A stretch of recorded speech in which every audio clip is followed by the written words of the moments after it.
Today I'm going to show you my go-to breakfast. So I'm going to use Alpen, the reduced sugar. I know it's processed, but it's really handy, especially if you are busy. Now I have 45 grams recommended amount, and this has whole grain, almonds and raisins in it. So just measure that out.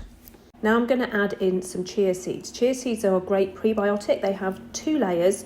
They have an inner layer and an outer layer. When they get wet, the outer layer becomes glutinous and it actually helps with mobility of the bowel, and the inner layer has got protein. I'm also going to add this flaxseed with some other different ingredients. Now the flaxseed mainly is because it has protein and it's also good for your bowel, so it will help move things through with the fibre content. I'm also going to add in my 3 grams of creatine monohydrate. So I don't use creatine monohydrate to build muscle. I use it to maintain my muscle. It's also really good for your cognitive health. And it has been shown that if you maintain a 3-gram dose every day, especially if you are like me, a 52-year-old going through the menopause, it will really help with energy release and that all-important cognitive health.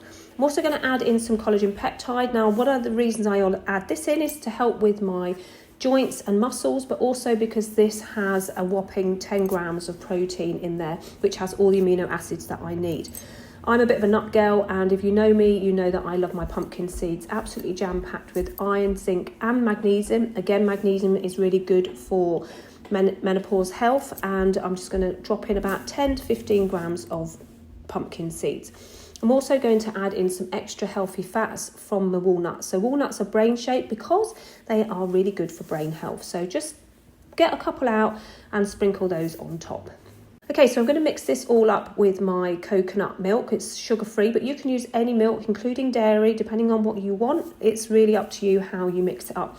Give it a good mix and let it stand for about 5 minutes afterwards, just to let the chia seeds start to soak in some of the milk, but also just to give it a little bit of mixture. It will also soften up the raisins and the bran and oats that are inside the Alpen. So let that all mix up, and then once you're ready to eat.